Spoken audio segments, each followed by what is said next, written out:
He was a megachurch pastor, a man who preached redemption, a man who built a ministry from almost nothing, a man thousands looked to for answers. And then, suddenly, he was found dead in a New York hotel room at just 42 years old. What happened next would trigger rumors, outrage, a bitter legal fight, and a question that refused to die.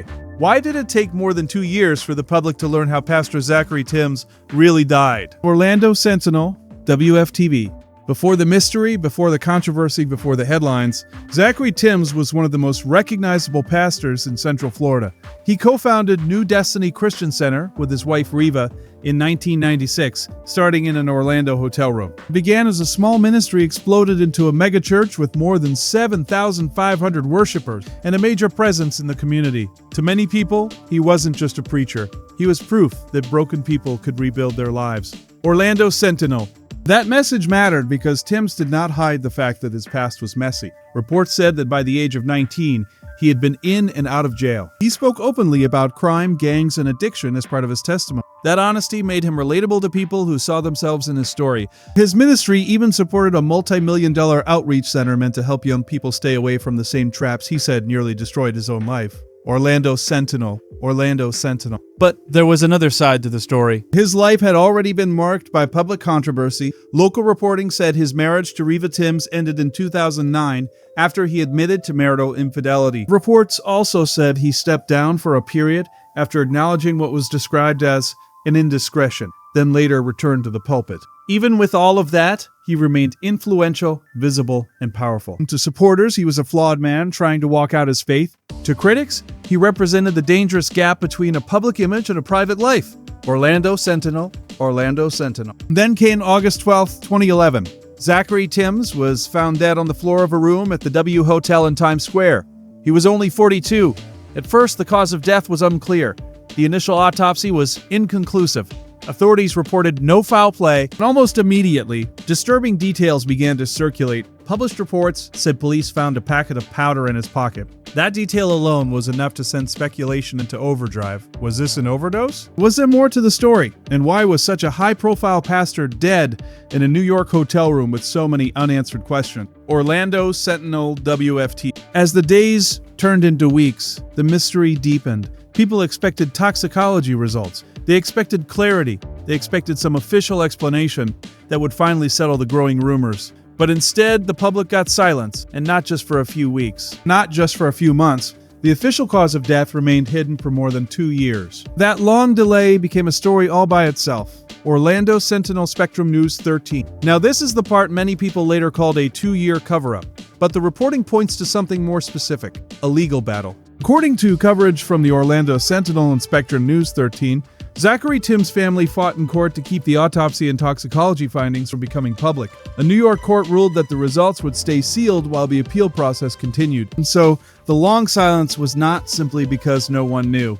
It was because there was an active effort to prevent that information from being released. Orlando Sentinel Spectrum News 13. And you can understand why the family may have wanted privacy. This was not just any public figure. This was a pastor, a church founder, a man with children, a leader with thousands of followers. If the toxicology report confirmed what many feared, the damage to his legacy would be immediate and permanent.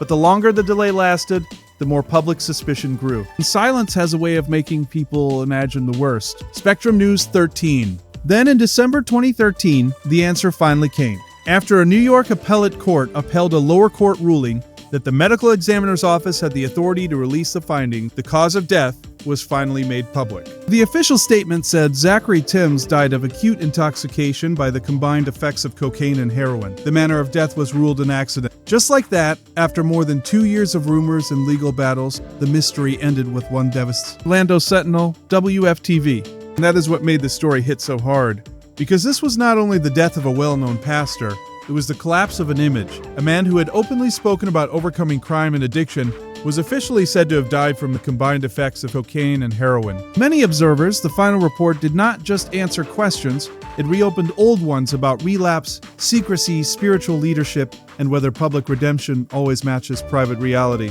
Orlando Sentinel. But the controversy did not stop with the toxicology report. After Tims' death, New Destiny Christian Center faced a leadership battle that made the entire situation even more explosive. In early 2012, Paula White stepped in as the new senior pastor of New Destiny. According to the Orlando Sentinel, she told the congregation she never intended to be the person chosen to succeed Zachery Tims, but said God had brought them together for a purpose. Inside the sanctuary, the reaction was described as warm. Outside of it, not everyone agreed. Orlando Sentinel. Reva Tims, Zachery's ex-wife and the church's co-founder, filed a lawsuit claiming she was entitled to lead the church.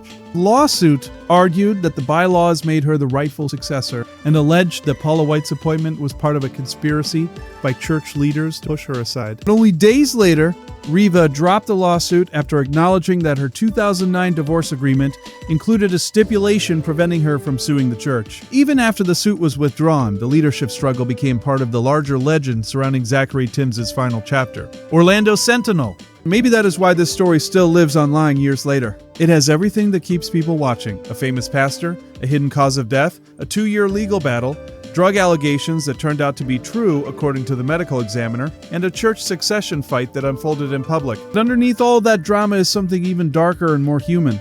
This is a story of a man who preached transformation, built a movement, inspired thousands, and yet apparently died while battling the very kind of darkness he once said he had escaped. Orlando Sentinel. So, was it really a cover-up? If by cover-up you mean the truth stayed out of public view for more than 2 years, then that's the part nobody can deny. According to the reporting, the delay came from a prolonged court fight led by family members who wanted the findings kept private, not from an official conclusion of foul play or a criminal conspiracy. In the end, the record says Zachery Tims was found dead in a New York hotel room, no foul play was reported, and the official cause of death was accidental acute intoxication from cocaine and heroin. Spectrum News 13, Orlando Sentinel WFTV. And maybe that's what makes this story so unforgettable. Not just the scandal, not just the secrecy, but the uncomfortable truth that public power does not always mean private peace.